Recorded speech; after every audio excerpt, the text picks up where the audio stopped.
Hi, I'm William Byrne. 31 years ago, I wrote, illustrated, and self-published a 24-page black and white comic book called Max Burger P.I. Max Burger P.I. is about a mutant hamburger private investigator, born from a microwave explosion 17 years ago, who solves crimes and battles his brother the Mad Burger, part cyborg, part hamburger, and who lives in the sewers and plots to take over the world and reshape it to his dark vision. Now I'm planning to re-release Max Burger P.I. number 1 in a longer 48-page story with all new art. I hope you will back my Indiegogo campaign. Thank you.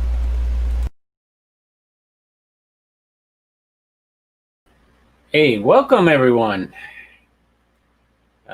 Just going to stay on for a few minutes, just seeing some stuff on Bounding in the Comics. And we'll talk about that. It looks like Harley Quinn's got a new costume.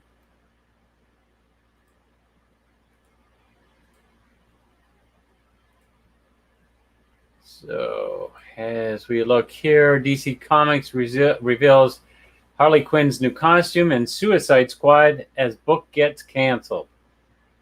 Harley Quinn is known for undergoing changes in her look over the last several years. Now she's getting another upgrade for 2020.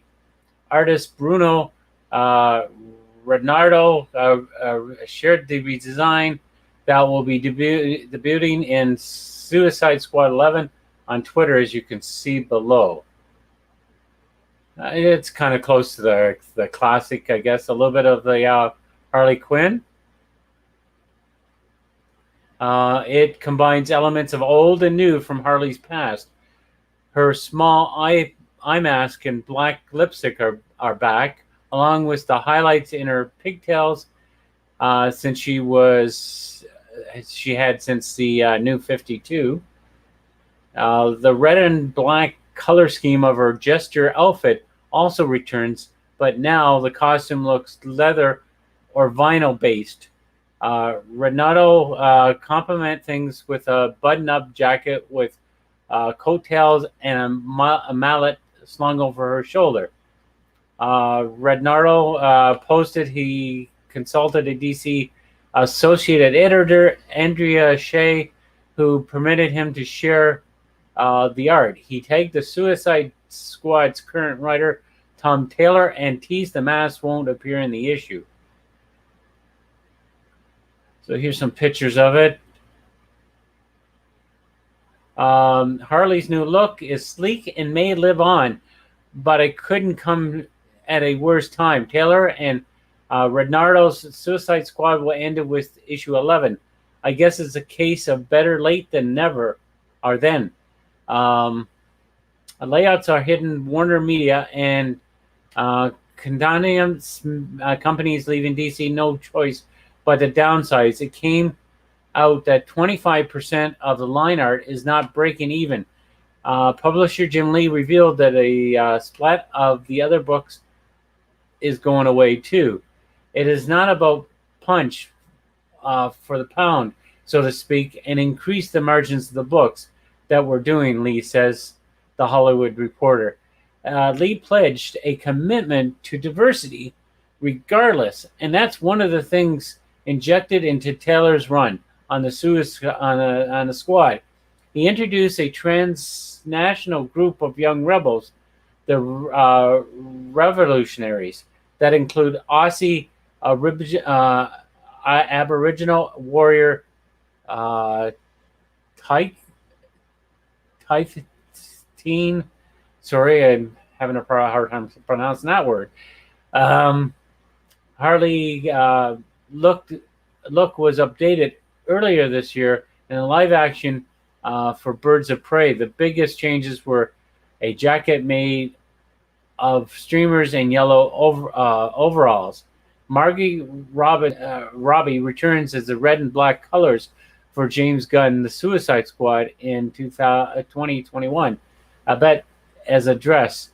Her iconic New 52 design, as well as her tights from Batman, the animated series, were held on to in the DC Universe cartoon. Suicide Squad 11 is in which the task force clashes with the Justice League goes on sale late November. What do you thought of the new costume design? We'll go back and take a look at it. I actually think it wasn't too bad. I kind of like this design. I like the little things on the wrists here.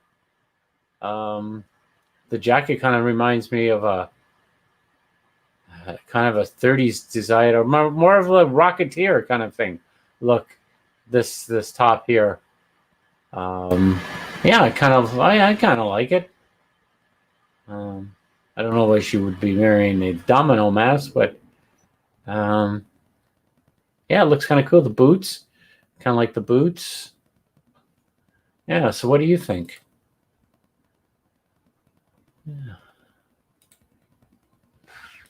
And it looks like DC writer Scott Snyder hires radical anti-police advocate Karma Zhang to run his Kickstarter campaign. DC Comics author Scott Snyder and artist Tony Daniel have hired Camilla Zhang, a radical anti-police advocate who also appears to have history of discriminating against white people, to run their recent launched Kickstarter campaign for Noctoria. On the Kickstarter page, the duo confronts that Zhang is their campaign manager, writing first, "Big thanks to our incredible campaign manager, Carmela Zhang." Zhang would also confirm on Twitter, writing, "Hey, I'm Scott and Tony's campaign manager, and I'm helping them field questions. We're shipping worldwide through BackerKit shipping, and we'll charge separately through the BackerKit after the campaign is over. Does this help clarify things? LMK, if you have further questions." Zhang was previously the outreach leader for Kickstarter, but was laid off when the company downsized their workforce by as much as 40 to 45%, according to Comic Beat. Before returning to Kickstarter, she was an editor at DC Comics, working primarily before Watchmen. She worked for a number of Batman titles, including Batman Noel, Batman Black and White, Batman Death by Design, Batman Harley Quinn, and Batman Harley and Ivy. As you can see in the above screen shot, Zhang title on Twitter is Candor Cam FTP BLM.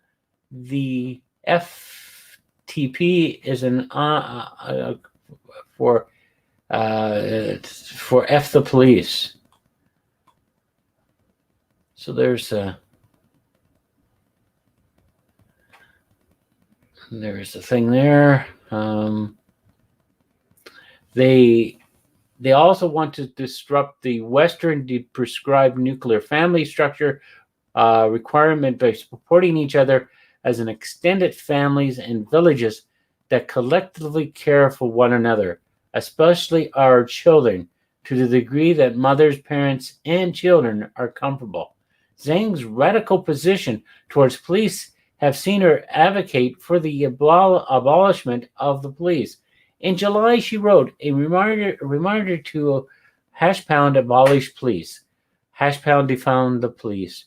We must fight against the police unions, which are only union in name. In addition to protesting to direct action, we must demand that our city councils and state legislatures develop a non-police solution to protect people, not property. She would later call on AFL-CIO to expel the International Union of Police Associations, IUPA, and demand AFL-CIO affiliates with partial law enforcement memberships terminate their relationships with unionized police and correctional officers.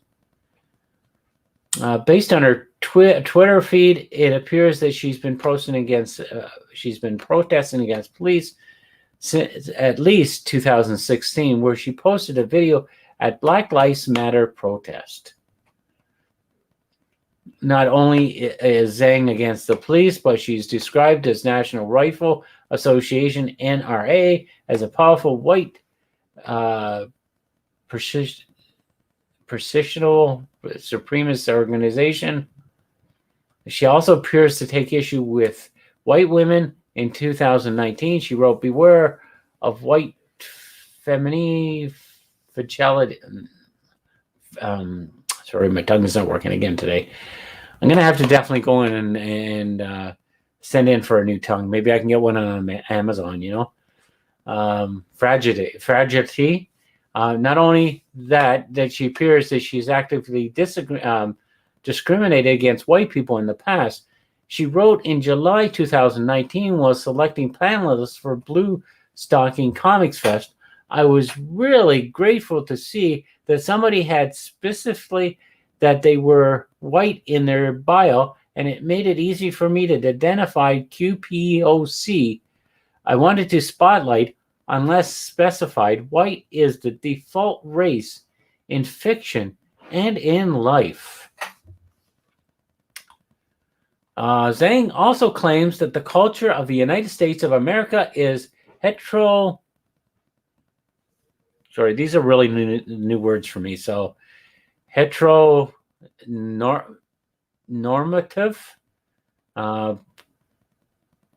patriarchal, white supremacist culture.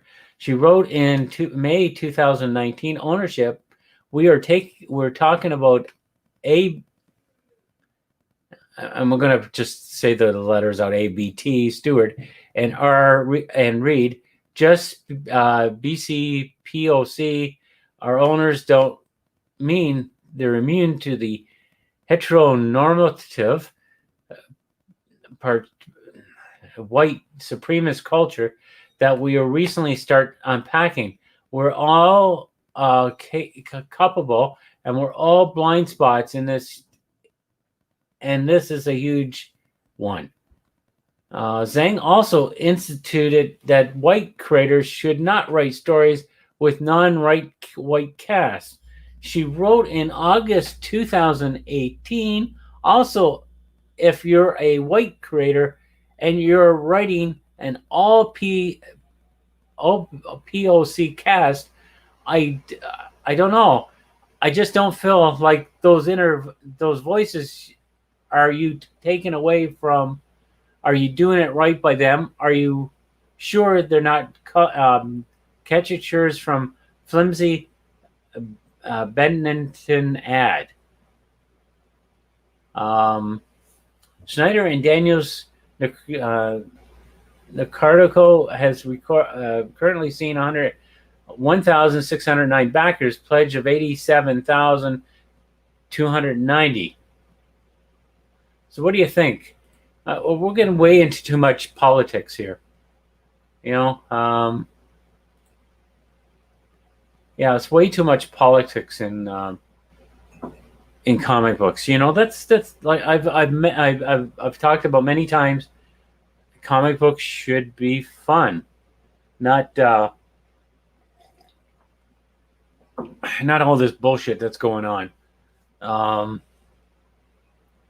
Let's go out and tell stories and have fun. Yeah, it can go a little bit of dark stories, but let's have fun. Comic books are meant to be fun. This character over here behind me was meant to be fun. When I originally wrote him, gotta keep cameras give me. It's like looking in the mirror. But him over here, the North Shield, I originally was going to do that the character did not want to be a hero. But I decided to rewrite him and make him that he wanted to be a hero.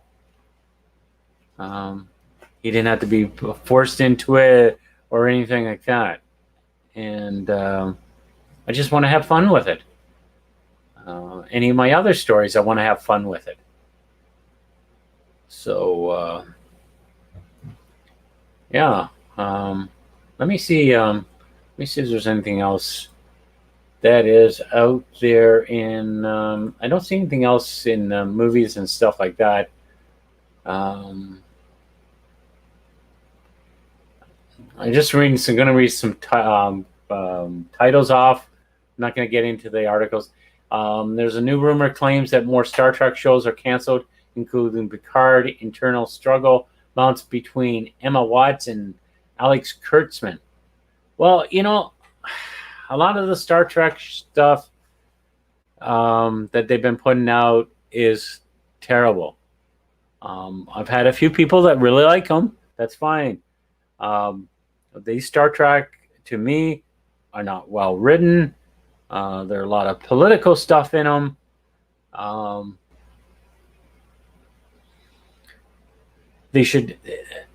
think they should really adopt to the old Star Trek stuff that Gene Roddenberry came up with.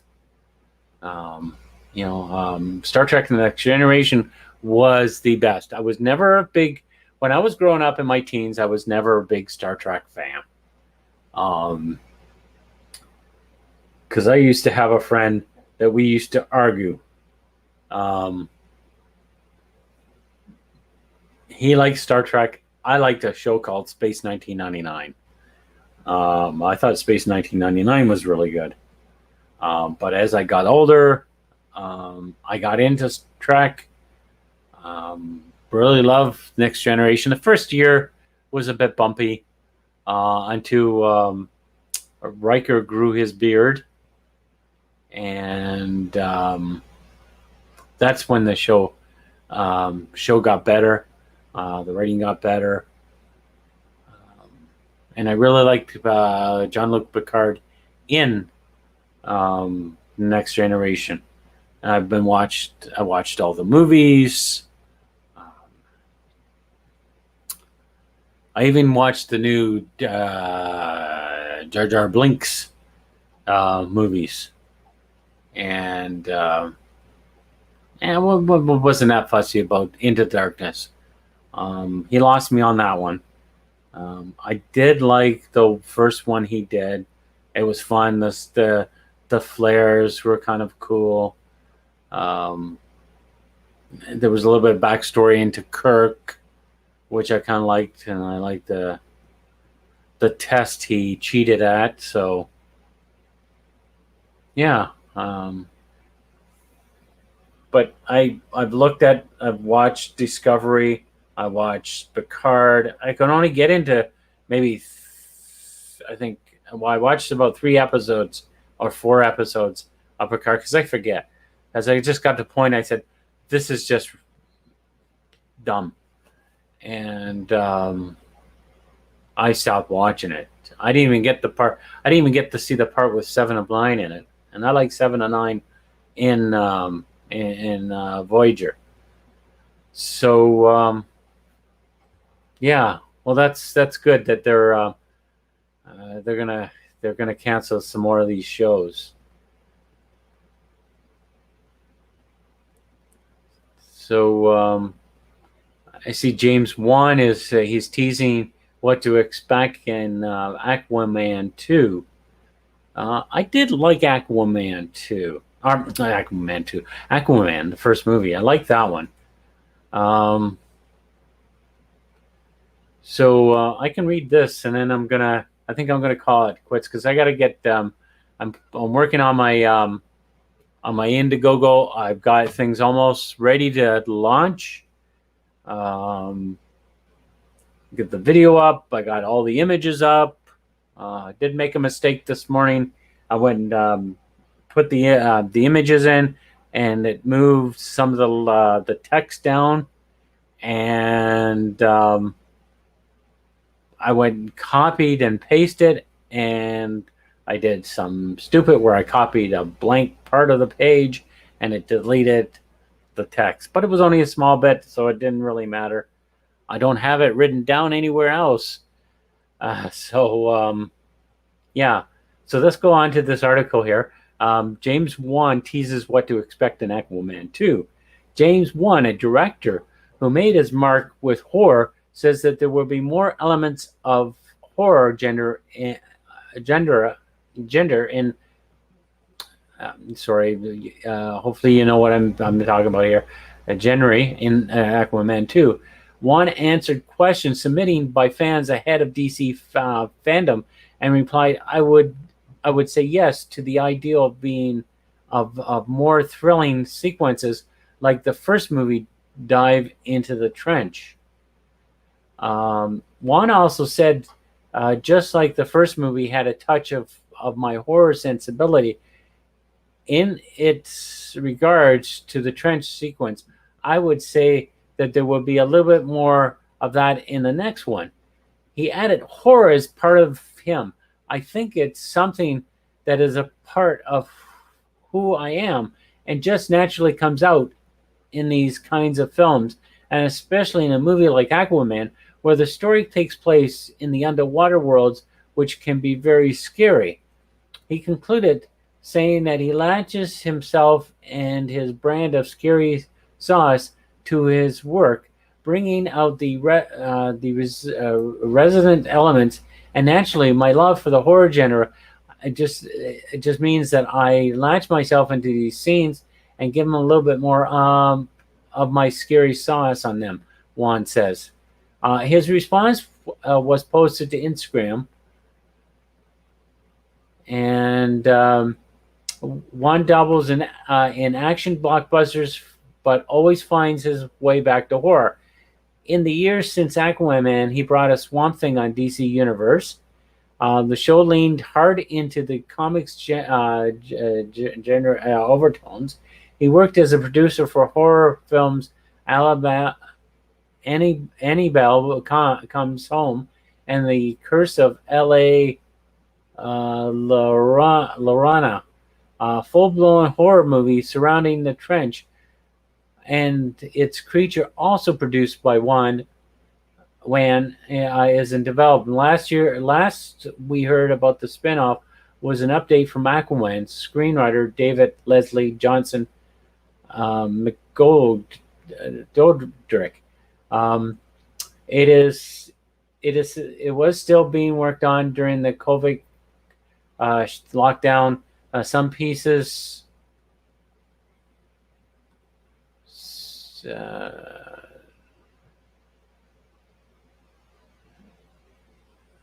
It's still being worked out. The screen moves on me, and I lose my track. He said trenches are still being worked out. He wrote back in March on Twitter. He added, it should fall canonically between Aquaman and Aquaman 2. Of Aquaman 2, McGoldrick is also writing it. He says the story will focus on Black Manta and the Silver Age, but does not adapt any particular comic. I can't imagine that they'll merge the two scripts into one film. Jeff Johns might fold his Green Lantern Corps movie into the Green Lantern HBO Max series. So far, there is no indication of that with Aquaman 2 and The Trench. Aquaman 2's release is stated for December 2022, whereas The Trench does not have a definite release date. Yeah, I did like Aquaman. I like the Shazam movie that was out. So, what are you guys looking for? I'm gonna look for looking forward to see the Aquaman movie. 2 coming out 2022. And what do you think of of them canceling rumors of canceling the Picard and Star Trek shows? Because I heard the Lower Decks haven't been doing really well, and it did really well in the ratings at the beginning, and I think the second episode or something like that has dropped. So I've been watching Haz on Heels versus Babyface, and he was mentioning that the amount of people watching the show has dropped. So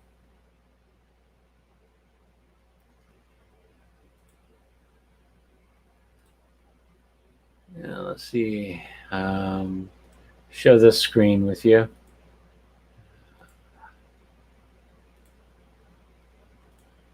So it looks like there's a YouTuber's bat in the sun shows off first look of actor Kevin Porter's batsuit for the latest Batman film.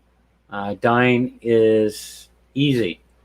Los Angeles isn't totally closed for business during the beer bug outbreak. Filmmakers Bat in the Sun wrapped up shooting on their latest project, the short film Batman Dying Isn't Easy, last week, and can't wait for all of us to see.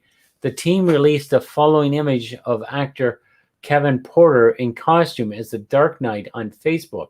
We're excited to show our first photo of Kevin Porter in the batsuit, they wrote in their post. A lot of time and talent and hard work went into the creation of this suit, the post continued, with a thank you to the effects house behind the outfit. Huge thanks and hats off to our partner in crime with suits, Rev FX. Below is a side-by-side look at Porter in the ring, dressed as Bruce Wayne under the cowl, which he has done several times for the troupe. Porter has played Negan for them and Deathstroke. Bat in the Sun, the makers of the Superpower Beatdown YouTube series, wanted more characters than ever for this short. Hence, the Cape Crusader won't be alone. He squares off with his greatest enemy, the Joker, in a cerebral battle. Take a look at actor Aaron Chinook. Sorry, I'm not pronouncing his name properly. Nijak versus Valiant Universe, the Clown Prince of Crime. According to the Indiegogo campaign, the group made Dying is Easy with a purpose of pitting the Bat against the Joker in a battle of words that give an in-depth look at their complex characters. Bat in the Sun, aiming to return to the Batman roots, created something we have yet to see in live action. We wanted to give fans something that they've always craved with these characters. They added a psychological dark detective story with an almost horror film feel. That description sounds similar to the pitch for Matt Reeves, the Batman, while at the same time conjuring images of the well-received fan film Batman Dead End 2003. That short also featured Joker, played by the late Andrew Koenig, son of Walter Koenig. So what do you think? Have you ever watched any of those?